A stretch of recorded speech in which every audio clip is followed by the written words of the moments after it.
একটা অযোগ্য ব্যক্তিকে যদি মানে একটা দায়িত্বের পদে বসানো হয়, তাহলে তারা যেরকম করতে পারে এরা ঠিক সেই কাজটাই করছে। একই রকম তাদের মধ্যে ভয় কাজ করেছে ভেনেজুয়েলার ক্ষেত্রে। তারা ভেবেছে আমরা যে নিন্দা করলে যদি আবার আমাদেরকে উঠিয়ে নিয়ে যায়, যদি আমাকে উঠায় নিয়ে যায় তাহলে তো আরেক সমস্যা। তাহলে দরকার নাই আমরা এমন ভাবে বলি যাতে নাকি মানে এদিকেও হলো ওদিকেও হলো, কোনো কিছুই হলো না। আবার যদি কেউ আমাকে সমালোচনা করে যে আপনি কিছু বললেন না, তো বলবো না আমি তো বলেছি, 2 লাইনে তো বলেছি।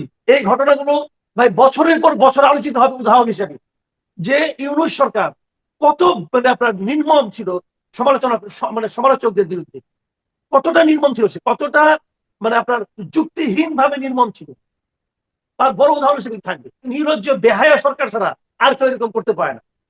আর আইনি উপদেষ্টার কথা কি বলবো, আইনি উপদেষ্টা তো হাই খালেদ পেলা অনেক কিছু, হাই আল্লাহ খালেদ অনেক কিছু, তো তার মিম টিম দেখি দেয়। তো ওইগুলা নতুন করে বলতে চাই, পৃথিবীতে পর্যন্ত আটক হয়েছে মানে নোবেল বিজয়ীদের মধ্যে আং সান সুকিকে সামরিক জান্তা আটক করছে, কিন্তু নোবেল শান্তি বিজয়ীকে অশান্তির জন্য যদি জেলে যেতে হয়, অশান্তি সৃষ্টির জন্য, তাহলে ডক্টর ইউনূসকে একদিন যেতে হতে পারে। দেখে নিন। চেয়ারপারসন সাবেক প্রধানমন্ত্রী বেগম খালেদা জিয়া বেশ কয়েকদিন হলো প্রয়াত হয়েছেন। তার জন্য প্রধান উপদেষ্টার পক্ষ থেকে একটি শোক বার্তা পাঠানো হয়েছে তারেক রহমানের কাছে। আমার প্রশ্ন হচ্ছে, কেন এতদিন পরে এসে এই শোক বার্তাটি দিতে হলো, এর আগে নয় কেন? আর আন্তর্জাতিক যে বিষয়ে আপনার দৃষ্টি আকর্ষণ করছি সেটা হচ্ছে যে ভেনেজুয়েলার প্রেসিডেন্ট মাদুরোকে কিডন্যাপ করে নিয়ে গেছে ডোনাল্ড ট্রাম্প। সে বিষয়ে সরকার একটি বিবৃতি দিয়েছে, এবং সেই বিবৃতিটা আমার কাছে একটু অদ্ভুত লেগেছে। 2-3টে সেন্টেন্স সেখানে বলা যে বাংলাদেশ বিশ্বাস করে যে দেশগুলোর মধ্যে সব বিরোধের ক্ষেত্রে কূটনীতি এবং সংলাপের সমাধানের পথ, পাশাপাশি জাতিসংঘের সনদ ও আন্তর্জাতিক আইনের মূলনীতি মেনে চলার ক্ষেত্রে বাংলাদেশের দৃঢ় প্রতিশ্রুতির কথা বলা হয় বিজ্ঞপ্তিতে, এবং উদ্বেগ প্রকাশ করা হয়েছে।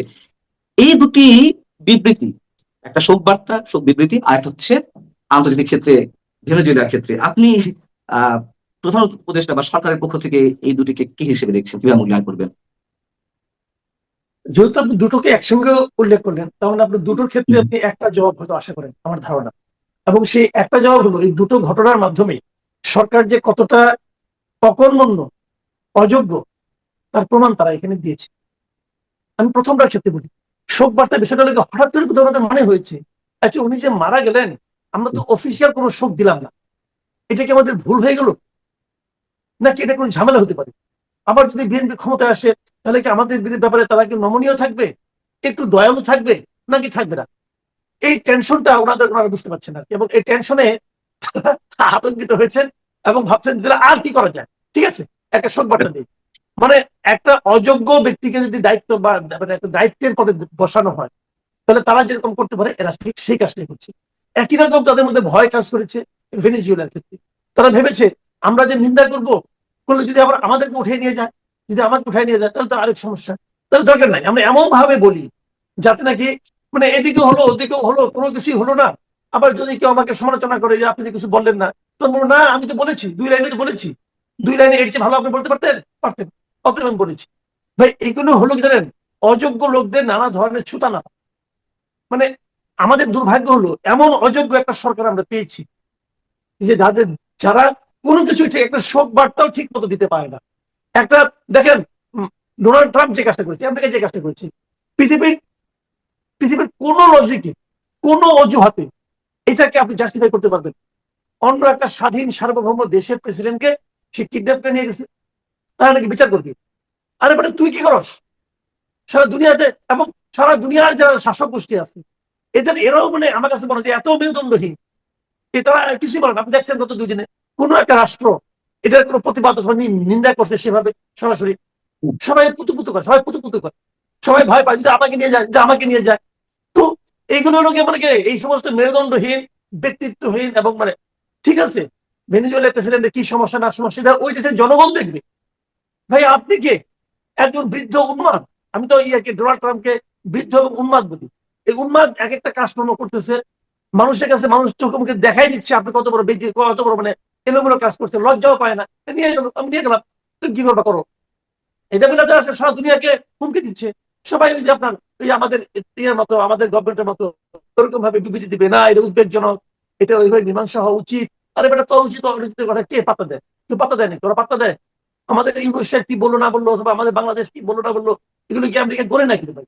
তো তুই দল তো আমার কথা যখন গনেই না, তুমি ভালো মতো বললে কি হতো, তাহলে তোমাকে দেশের দিক যেতে পারতো, কি বলবেন, বলার কিছু নেই। কিন্তু আপনি তো আপনার বিশ্বাস প্রকাশ করেছেনই এবং আপনার মন্তব্য দিয়েছেন। আহ আমাদের সাবেক প্রধানমন্ত্রী খালেদা জিয়ার ইস্যুতে আমরা দেখলাম যে বিশাল আয়োজন, তার যে অন্ত্যেষ্টিক্রিয়া, সেখানে 10,000-এর বেশি পুলিশ সদস্য নিয়োগ দেওয়া হলো, নানান ধরনের আইন শৃঙ্খলা বাহিনীর সতর্কতা, আয়োজনের কমতি ছিল না। কিন্তু হুট করে শোক বার্তাটা এতদিন পরে দেয়া, এটা আসলে আমার কাছে কোনো কোনো ক্ষেত্রে আপনি যেটা বলেছেন যে মিস্ট্রিয়াস বটে, আবার হাস্যকর বটে। আর যা যা বলেছেন তো সেটি আমরা শুনলামই। আমি আরেকটা বিষয় একটু উল্লেখ করতে চাই আপনার সামনে কাছে, সেটি হচ্ছে যে দেশে আইনের শাসন নিয়ে তো নানান ধরনের প্রশ্ন রয়েছে, শুধু প্রশ্ন নয়, মানুষ তো উদ্বেগের মধ্যে রয়েছে। সুরভি নাম করে একজন মেয়ে জুলাই যোদ্ধা হিসেবে পরিচিত, যিনি 15 আগস্টে বঙ্গবন্ধুর 32 নম্বরে গিয়েছিলেন, ওইখানে গিয়ে মন্তব্য করেছিলেন যে আমি ফুল নয় স্যান্ডেল নিয়ে এসেছি শ্রদ্ধা জানাতে। সেই সুরভি গুরুতর অভিযোগে আটক হলেন। তার বিরুদ্ধে এই কয় মাসে 50 কোটি টাকা চাঁদাবাজির অভিযোগ উঠলো, আহ মানে তার চক্রের বিরুদ্ধে। তাকে আটক করা হলো। তার বিষয়ে আইন উপদেষ্টা বলছেন ব্ল্যাকমেইল, মামলা বাণিজ্য, প্রতারণার অভিযোগে গ্রেফতার আলোচিত জুলাই যোদ্ধা তাহরিমা জান্নাত সুরভির বিষয়ে খোঁজ খবর নেওয়া হয়েছে, দ্রুত তার বিষয়ে প্রতিকার পাওয়া যাবে, এটি আইন উপদেষ্টা আশ্বস্ত করছে। অর্থাৎ সে হয়তো খুব তাড়াতাড়ি ছাড়া পেয়ে যাবে। আমরা একইভাবে দেখলাম আহ মাহাদি হাসান, সে হবিগঞ্জে যেভাবে থানায় বসে হুমকি থামকি দিল এবং থানা পুড়িয়ে দেওয়া, এসআই কে জ্বালিয়ে দেওয়ার ঘটনা তারা নিজেরা স্বীকার করে অধ্যত্ত প্রকাশ করলো, তাকেও ছেড়ে দেওয়া হলো। আমি এই কারণে এই প্রশ্ন দুটি বিষয়টাকে উত্থাপন করলাম, যেখানে সিনিয়র সাংবাদিক আনিস আলমগীর, তার বিরুদ্ধে গুরুতর কোনো অভিযোগ নেই, সুনির্দিষ্ট কোনো অভিযোগ নেই, তিনি প্রায় মাসখানেক হতে চলো আটক রয়েছেন। অধ্যাপক শিবলি রুবায়েত, সিকিউরিটি এক্সচেঞ্জ অ্যান্ড কমিশনের চেয়ারম্যান, সাবেক চেয়ারম্যান, অধ্যাপক আবুল বারাকাত, অধ্যাপক ডক্টর কলিমুল্লাহ, তাদের বিরুদ্ধে অভিযোগ থাকতে পারে। কিন্তু এই যে এক একজন 10 মাস 8 মাস এইভাবে আটক রয়েছেন, জামিন হচ্ছে না, মানে আমরা আইনটাকে কিভাবে ব্যাখ্যা করবো? দেখেন, এই বিষয়টাই হলো গিয়া, মানে দেশে যে কোনো আইনের শাসন নাই এর একটা বড় প্রমাণ।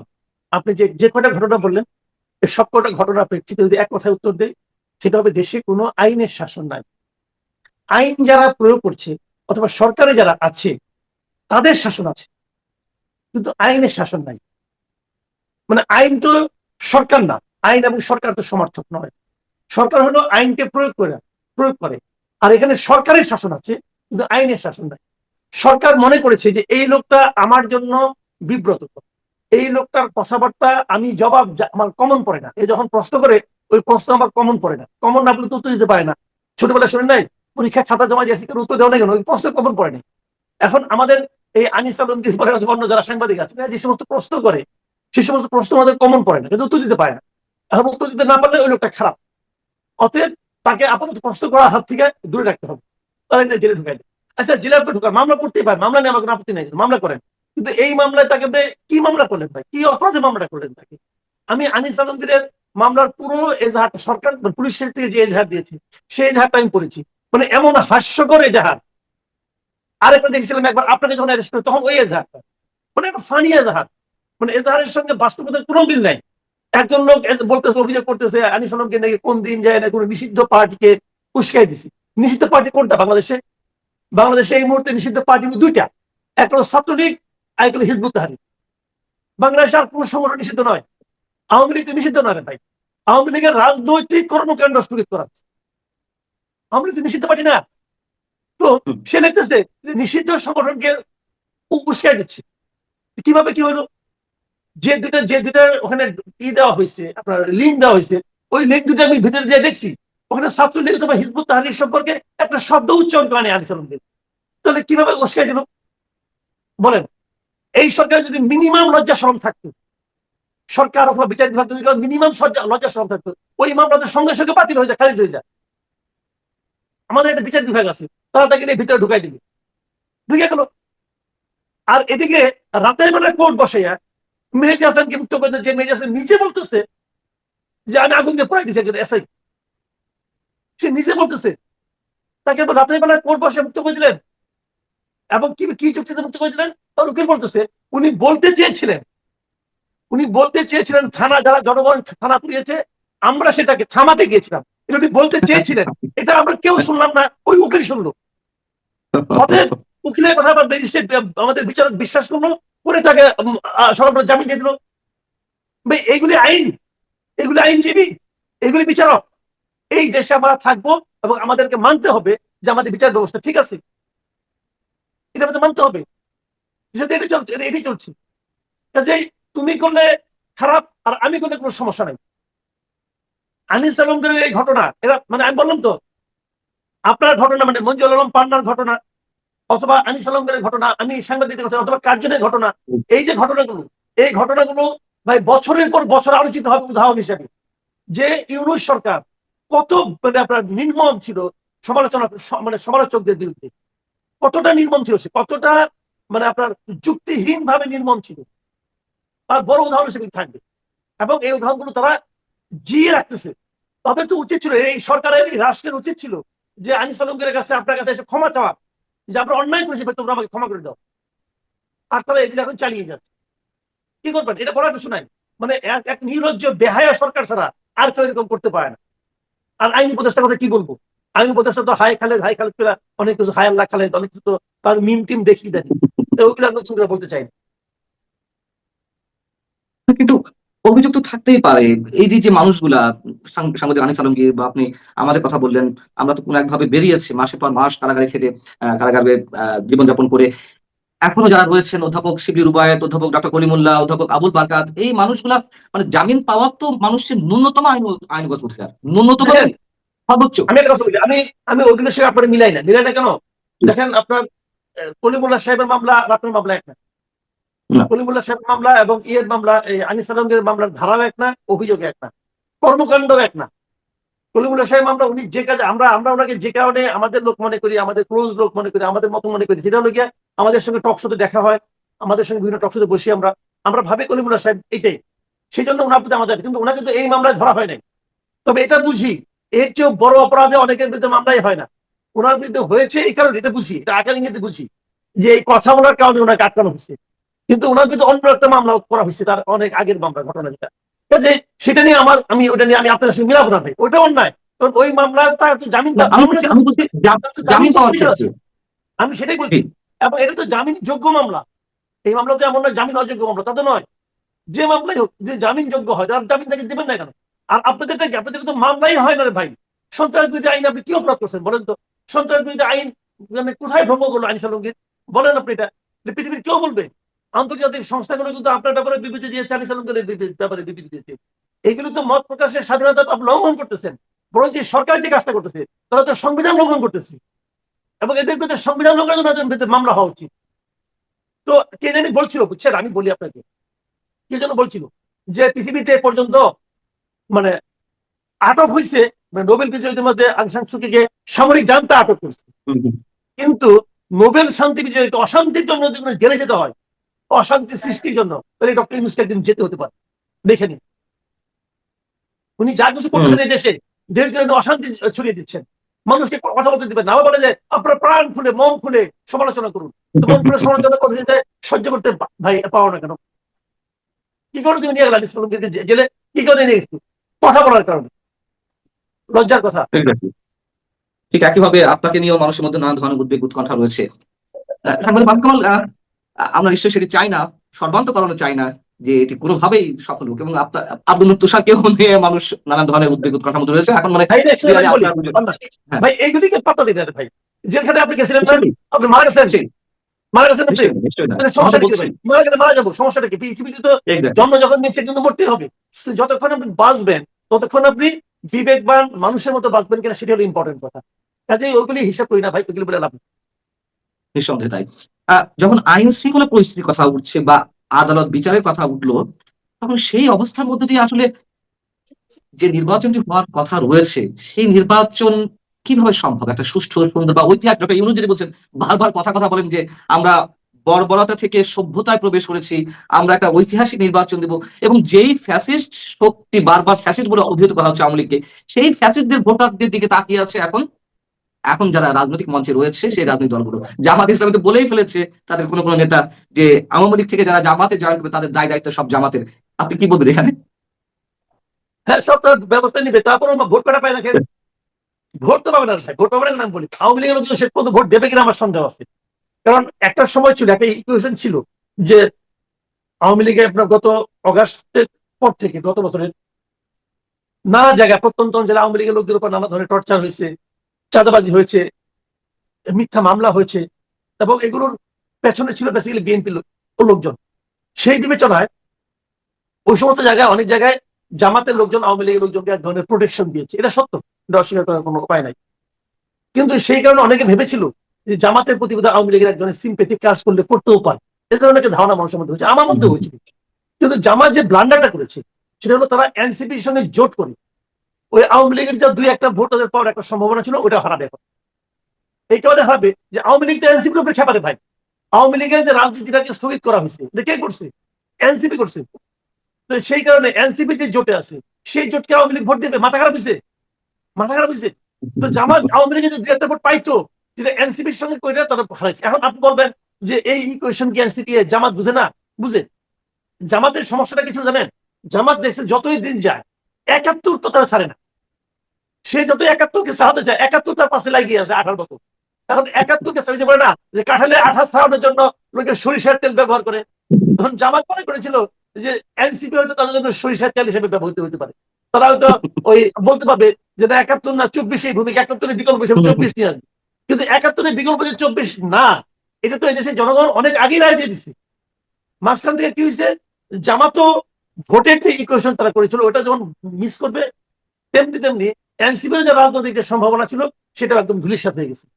কাজেই এই জোট হলো কি আমার মনে হয় সবচেয়ে আত্মঘাতী জোট, এই জামাতের সঙ্গে এনসিপির মিলনটা। এই মিলনে কিছু হবে না, এই মিলনে কিছু তদন্ত হবে না। আহ, আমরা শেষ করবো আরেকটি প্রশ্ন উত্তর নিয়ে আপনার কাছ থেকে। নানান ধরনের জরিপ পরিচালিত হচ্ছে, কোনো কোনো জরিপে BNP Awami League, sorry, BNP Jamaat হাড্ডাহাড্ডি লড়া হবে, জামাত কোথাও কোথাও তীব্র প্রতিদ্বন্দ্বিতায় উঠে আসতে পারে আরো বরং উপরে, আবার কোথাও কোথাও অনেক বেশি ফারাক। আমি যদি দুই তিনটে ছোট্ট উদাহরণ দিই। প্রথম আলো গত কয়েকদিন আগে একটি জরিপ করলো যেটি নিয়ে সমালোচনা অনেক বেশি হয়েছে, আপনি আমি আমরা অনেকেই করেছি। সেখানে বলা হচ্ছে যে 66% উত্তরদাতা বলছেন বিএনপি জয়লাভ করবে, আর 26% বলছে জামাত ইসলামী। ওকে, ফাইন। এর মধ্যে আরেকটি এই আমি একটু আগেই দেখলাম আরেকটি প্রতিষ্ঠান বলেছে 70% মানুষ মনে করে বিএনপি জিতবে। আবার Bangladesh youth leadership centre BYLC তারা বলছে যে বিএনপি 20% মানুষ বলছে বিএনপি জিতবে, আর 17% মানুষ বলছে জামাত জিতবে। মানে এখানে মাত্র 3%, মানে হাড্ডাহাড্ডি নয়। এই জরিপগুলো থেকে আসলে আমরা কি এই পাই, কি পেতে সব পারি? শেষের জরিপটা কবে হয়েছে? যে 20 আর 17? না, 20-17 এটা মোটামুটি 25-30 দিন আগে। এটা নিয়ে ডেভিড বার্গম্যান নিজেও একটি আর্টিকেল লিখেছে, এটি 20-25 দিন আগে। আর এর মধ্যে প্রথম আলো তো করেছে, আর খানিক আগে আমি একটা দেখলাম, সেটা হচ্ছে যে সংগঠন ESD নামে একটি একটি বেসরকারি সংস্থা, হ্যাঁ, তারা সোমবার বিকালে এটি তারা প্রকাশ করেছে জরিপের ফলাফল। সেখানে বলা হচ্ছে যে 70% মনে করে বিএনপি জিতবে। এই জরিপগুলো থেকে আমরা কি শুনেন, সংকেত পাই? আপনার কাজ হয় না, কাজ করুন। আসলে আমি আর আপনি মিলে একটা জরিপের দোকান খুলি, জরিপের দোকান খুলি। এই জরিপ পেলে এখন একটা ভালো ব্যবসা, বুঝছেন না? এই যে প্রতিষ্ঠানগুলো যারা জরিপ করে এদের নাম কোনদিন শুনছেন জীবনে? কোথেকে কোথেকে এক একটা প্রতিষ্ঠান গজায় ওঠে, কিছু টাকা পয়সা নেয় এর ওর কাছ থেকে নিয়ে একটা জরিপ করে। আচ্ছা আপনি আমাকে বলেন কারে ভোট দিব? মানে জরিপের বিশ্বাসযোগ্যতা নিয়ে আমি প্রশ্ন করি। আমি এই সর্বশেষ জরিপটা আজকে একটু দেখলাম, একটু আগে চোখ করে এলাম। হুম, 70% লোক বিএনপিকে ভোট দিবে, এবং তারা বলতেছে এই জরিপ তারা করছে সশরীরে। তারা সশরীরে এই জরিপটা করছে, মানে যে ফিজিক্যালি জিজ্ঞাসা করছে ভাই আপনি কারে ভোট দিবেন। বাংলাদেশের ভাই আমি মানে আপনার কি বলবো 2096 সাল থেকে ভোটের কি করি, আপনার কি বলে রিপোর্টিং করি, হুম, হুম, ইলেকশন রিপোর্টিং আমি 96 সাল থেকে অ্যাক্টিভলি করি। হুম, আমি যে পত্রিকাগুলো চাকরি করতাম তারা আমাকে ইলেকশনের আগে 1-2 মাস ঢাকার বাইরেই পাঠিয়ে রাখছে, সারাক্ষণ তুমি ঢাকার বাইরে যাও, ঘুরো, আলাপ করো। আমি এ পর্যন্ত কোথাও পাই নাই যে কাকে ভোট দিবেন এই কথাটা বলছি। বাঙালিরা বলে না যদি সরকারের ভোট দেয় হুম, তখন দেখতে বলে দেখি কি হয়, সরকার তো ভালো চালাইতেছে এইভাবে বলে। আর আমি বিএনপি ভোট দেবো, আমি আওয়ামী লীগে ভোট দেবো, ইম্পসিবল, তারা বলে না। আপনি আপনার বাসায় জিজ্ঞাসা করে দেখেন, আপনার বউ বলবে না দিবনি, বলবে দেবনি, হুম, আমার ভোট তোমার বলবো কেন, এগুলি বলে। আর এদের কাছে এই 20,000 লোক নাকি সরাসরি বলছে যে আমি বিএনপি ভোট দেবো। এরকম প্রশ্ন করে জরিপে যায় না, তাও সরাসরি জরিপে আপনি করতে পারেন, অনলাইন জরিপে করতে পারেন, অনলাইনে করেন, টেলিফোনে করেন, যে তার আইডেন্টিটি আপনি জানলেন না। যখন তার হুম, আইডেন্টিটি জানবেন সে বলবে না রে ভাই বাঙালি আমি দেখছি তো ভাই, বলে না, তার আকারে নিয়ে বলে আরে ঠারে বলে, আর এর বলে ফেলাইলো। তো এইগুলো হলো কি একটা ব্যবসা দোকান খুলে দিচ্ছে, বুঝছেন না? দুই দেখবেন আরো কত দোকান আসবে এর মধ্যে। এই প্রতিষ্ঠানের জীবনে নাম শুনছেন, অনেকজন যেহেতু সাংবাদিকতা করে, এই আমি প্রতিষ্ঠান শুনিনি, করতে গেছি আমি ভাই। শুনিনি। এই প্রতিষ্ঠানের প্রধানের নাম শুনছেন কখনো? কি জানি নাম দেখলাম, জীবনে জীবনে শুনি নাই। তারা KPSC নাকি নাকি? 20,000 লোককে এই 10 দিনে 20 তারিখ থেকে ডিসেম্বরের 20 থেকে 1 তারিখ পর্যন্ত 20 দিনের মধ্যে তারা 20,000 লোকের মধ্যে আলাপ করছে, করে নিয়ে 3 দিনের মধ্যে সেটাকে মানে সমস্ত কিছু ঠিকঠাক করে প্রকাশ করে দিল। হ্যাঁ, এটা ঠিক। আমি আপনাকে বলি, যদি কোনো উপর নির্ভর পৃথিবীর কেউ করেন, আমরাও করতে চাই না, তবে একটা ধারণা হয়তো পাওয়া যায়। কিন্তু বাংলাদেশের জামাত এবং বিএনপির এখন যে অবস্থা, আমি যতটুকু বুঝি, এটা 17 আর 70 না রে ভাই, 17 এবং 70 না, এটা হতে পারে না। এখন প্রথম আলো অথবা এরা এই যারা এটা করতেছে, মূলত ব্যাপারটা হচ্ছে বিএনপি যে জিতবে এটা মোটামুটি একটা ধারণা করা যায়। কিন্তু তারপরেও কথা, এখন যেগুলো হচ্ছে এগুলো আসলে বিএনপি কে খুশি করার জন্য হচ্ছে। এই জরিপের প্রতিষ্ঠানগুলো পরবর্তী সময় যে বিএনপি কে বলবে যে আমরা তো আপনাকে 70% জিতাই দিয়েছিলাম, অমুক তমুক করছিলাম, এখন আমাদের দু একটা কাজ মাস দেন, 2-3 কোটি টাকা, 5-6 কোটি, 100 কোটি টাকা কাজ দেন আমাদেরকে, আমরা করি। মূলত এই ধান্দার ভাই, এগুলো আর কিচ্ছু না। অনেক ধন্যবাদ সাংবাদিক মাসুদ খান আপনাকে। দর্শক, শেষ করছি। ভালো থাকুন আপনারা। সাংবাদিক মাসুদ খান, আপনিও ভালো থাকুন। অবশ্যই অবশ্যই নিরাপদে থাকুন, যেহেতু আপনি এখন সংবিধান নীলমণিদের মানে দুজনে একজন। তো আপনাকে নিরাপদে থাকতে হবে। আপনি যতই কেয়ার করুন আর ব্যায়াম কেয়ার করুন, যেটাই হোক না কেন, ভালো থাকুন আপনি। আল্লাহ হাফিজ।